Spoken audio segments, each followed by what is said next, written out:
Good morning, students. Today we discuss about Coulson. Coulson is taken example to non-heterocyclic alkaloid. Non-heterocyclic రింగ్‌ని కలిగి ఉన్నటువంటి ఆల్కలాయిడ్‌కి ఎగ్జాంపుల్‌గా మనం కాల్సిన్‌ని తీసుకోవటం అనేది జరుగుతుంది. మోస్ట్ ఆఫ్ ది ఆల్కలాయిడ్స్‌లో మనకి హెటెరోసైక్లిక్ రింగ్స్ అనేవి ప్రెజెంట్ అయ్యి ఉంటాయి. చాలా ఆల్కలాయిడ్స్‌లో మనకి హెటెరోసైక్లిక్ రింగ్స్ అనేవి మనకి ప్రెజెంట్ అయ్యి ఉంటాయి. కొన్ని ఆల్కలాయిడ్స్‌లో మాత్రం హెటెరోసైక్లిక్ రింగ్స్ అనేవి మనకి ప్రెజెంట్ అయ్యి ఉండవు. హెటెరోసైక్లిక్ రింగ్స్‌ని కలిగి లేనటువంటి ఆల్కలాయిడ్‌కి ఎగ్జాంపుల్‌గా ఈ కాల్సిన్‌ని, ఎపిడ్రిన్‌ని తీసుకోవటం అనేది జరుగుతుంది. సో, నాన్ హెటెరోసైక్లిక్ రింగ్‌ని కలిగి ఉన్నటువంటి ఆల్కలాయిడ్‌కి ఎగ్జాంపుల్‌గా మనం కాల్సిన్‌ని తీసుకోవటం అనేది జరుగుతుంది. ఈ కాల్సిన్ గురించి ఇప్పుడు మనం డిస్కస్ చేయొచ్చునండి. This is the structure of colchicine. This structure containing 3 fused rings. ఈ కాల్సిన్ యొక్క స్ట్రక్చర్‌లో మనకి 3 రింగ్స్ అనేవి ఒకదానితో ఒకటి కంబైన్డ్ అయి ఉంటున్నాయి. ఫ్యూజ్డ్ చెంది ఉంటున్నాయి. ఈ 3 రింగ్స్‌లో మనకి ఫస్ట్ రింగ్ అనేది 6 మెంబర్డ్ రింగ్‌గా ఉంటుంది. సెకండ్ అండ్ థర్డ్ రింగ్స్ అనేవి మనకి 7 మెంబర్డ్ రింగ్స్‌గా ఉంటున్నాయి.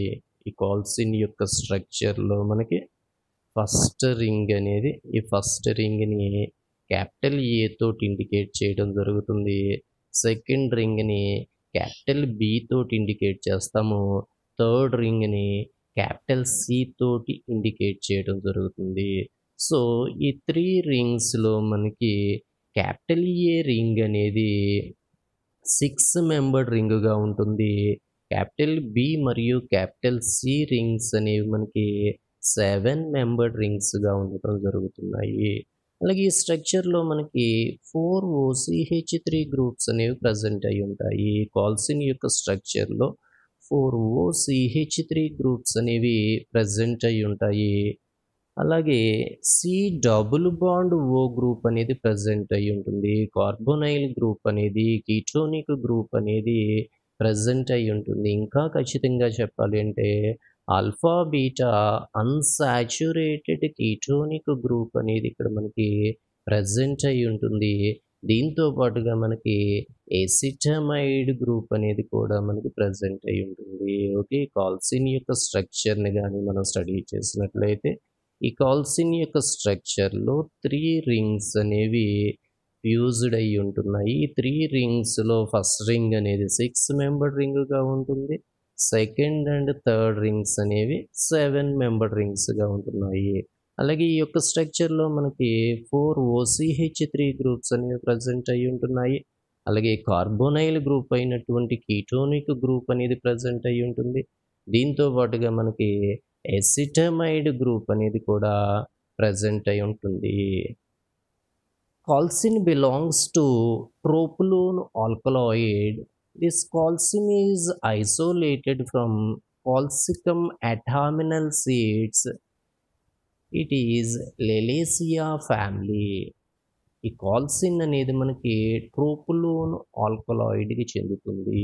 ఈ కాల్సిన్ అనేది మనకి ట్రోపులోన్ ఆల్కలాయిడ్కి చెందుతూ ఉంటుంది. ఈ కాల్సిన్ని కాల్సికమ్ అటామినేల్ అనేటటువంటి ప్లాంట్ యొక్క సీడ్స్ నుంచి ఐసోలేట్ చేయటం అనేది జరుగుతుంది, ఎక్స్ట్రాక్ట్ చేయటం అనేది జరుగుతుంది. కాల్సికమ్ అటామినల్ అనేటటువంటి ప్లాంట్ యొక్క సీడ్స్ను తీసుకుని ఈ సీడ్స్ నుంచి కాల్సిసిన్ని ఐసోలేట్ చేయటం అనేది జరుగుతూ ఉంటుంది. ఈ కాల్సికమ్ అటామినేల్ అనేది మనకి లెలేసియా ఫ్యామిలీకి చెందుతూ ఉంటుందండి. ఈ ప్లాంట్స్‌లో మనకి చాలా ఫ్యామిలీస్ ఉంటాయి. ఈ కాల్సికమ్ అటామినేల్ అనేటటువంటి ప్లాంట్ అనేది మనకి లెలేసియా ఫ్యామిలీకి చెందుతూ ఉంటుంది. అలాగే దీని యొక్క మెల్టింగ్ పాయింట్ వాల్యూ అనేది ఈ కాల్సిన్ యొక్క మెల్టింగ్ పాయింట్ వాల్యూ అనేది 155 to 157 డిగ్రీ సెంటీగ్రేడ్‌గా ఉండటం జరుగుతుంది. అలాగే ఇది మనకి లీవో రొటేటరీ కాంపౌండ్‌గా ఉంటుంది. ఇది ప్లేన్ పోలరైజ్డ్ లైట్ని లెఫ్ట్ సైడ్కి రొటేట్ చేస్తూ ఉంటుంది కాబట్టి దీనిని మనం లీవో రొటేటరీ కాంపౌండ్గా తీసుకోవడం జరుగుతుంది. సో కాల్సిన్ బిలాంగ్స్ టు ప్రొపిలోన్ alkaloid. This is isolated from Colchicum ataminal seeds. It is Liliaceae family. Its melting point value is 155 to 157 degrees centigrade. It is levorotatory compound. Next, isolation of colcin. Colcin is isolated from Colchicum ataminal seeds. కాల్సికమ్ అటామినల్ అనేటటువంటి plant యొక్క seeds నుంచి ఈ కాల్సిన్ని isolate చేయటం అనేది జరుగుతుంది. First of all clean and dry, then make it powder. First of all these seeds are clean and dry, then make it powder. ఈ సీడ్స్ని clean and dry చేసి అలాగే పౌడర్ కింద మార్చడం జరుగుతుంది. This powder is treated with ethyl alcohol or benzene.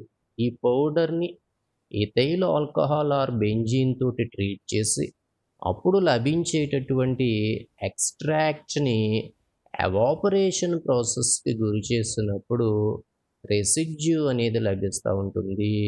This residue is treated with chloroform. Obtained filtrate is evaporated by steam distillation.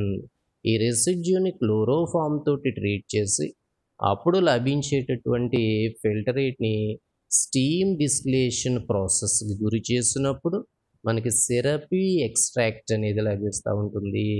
ఈ syrupy ఎక్స్ట్రాక్ట్ని 0 degree centigrade cool చేసినప్పుడు ఫైనల్గా మనకి ఎల్లో క్రిస్టలిన్ కాల్సిన్ అనేది మనకి లభిస్తూ ఉంటుంది. సో ఈ విధంగా మనం కాల్సిన్ని ఐసోలేట్ చేయటం అనేది జరుగుతుంది. Colchicine is isolated from colchicum autumnale seeds. First of all these seeds are clean and dry, then make it powder. This powder is treated with ethyl alcohol or benzene. Obtained extract is evaporated, residue is obtained. This residue is treated with chloroform. Obtained filtrate is evaporated by steam distillation. It gives syrupy extract cooled at 0 degrees centigrade. Finally, it gives pure yellow crystalline calcine. Next, physiological importance of calcine. Physiological importance of calcine. Physiological means medicinal use. Calcine is used to treatment of gout. ఈ కాల్సిన్ మనం ప్రధానంగా govt ట్రీట్మెంట్లో use చేయడం జరుగుతుంది. Govt disease యొక్క ట్రీట్మెంట్లో మనం దీన్ని ఉపయోగించడం అనేది జరుగుతూ ఉంటుంది. గౌట్ డిసీజ్ అంటే జాయింట్ పెయిన్స్. ఈ జాయింట్ పెయిన్స్ని తగ్గించడం కోసం మనం ప్రధానంగా కాల్సిన్ని యూజ్ చేయడం జరుగుతుంది. మన యొక్క బ్లడ్లో యూరిక్ యాసిడ్ యొక్క లెవెల్స్ అనేవి బాగా ఇంక్రీజ్ అయినప్పుడు ఈ యూరిక్ యాసిడ్ అనేది యూరేట్ క్రిస్టల్స్ని ఫామ్ చేస్తూ ఉంటుంది. యూరేట్ క్రిస్టల్స్ని ప్రొడ్యూస్ చేస్తూ ఉంటుంది. ఈ యూరేట్ క్రిస్టల్స్ అనేవి జాయింట్స్లో చేరి పెయిన్ని కలుగ చేయటం అనేది జరుగుతుంది. ఈ పెయిన్ని తగ్గించడం కోసం మనం కాల్సిన్ని యూజ్ చేయడం అనేది జరుగుతూ ఉంటుంది. సో జాయింట్ పెయిన్స్ యొక్క ట్రీట్మెంట్లో దీనిని మనం గౌట్గా పిలవడం జరుగుతుంది. గౌట్ డిసీజ్ యొక్క ట్రీట్మెంట్లో మనం మెయిన్గా కాల్సిన్ని యూజ్ చేయడం జరుగుతూ ఉంటుంది. And colchicine found to possess remarkable property of arresting cell division. Cell డివిజన్ని అరెస్ట్ చేయటంలో మన యొక్క బాడీలో సెల్ డివిజన్ని అరెస్ట్ చేయడానికి, సెల్ డివిజన్ని ప్రివెంట్ చేయడానికి ఈ కాల్సిన్ని యూజ్ చేయడం జరుగుతూ ఉంటుంది. అలాగే ఇది టాక్సిక్ నేచర్‌ని కలిగి ఉంటుంది. హై డోసెస్‌లో ఈ కాల్సిన్ అనేది మనకి టాక్సిక్ నేచర్‌ని కలిగి ఉంటుంది. Okay. In the next class, we will discuss about structural elucidation of Coulson.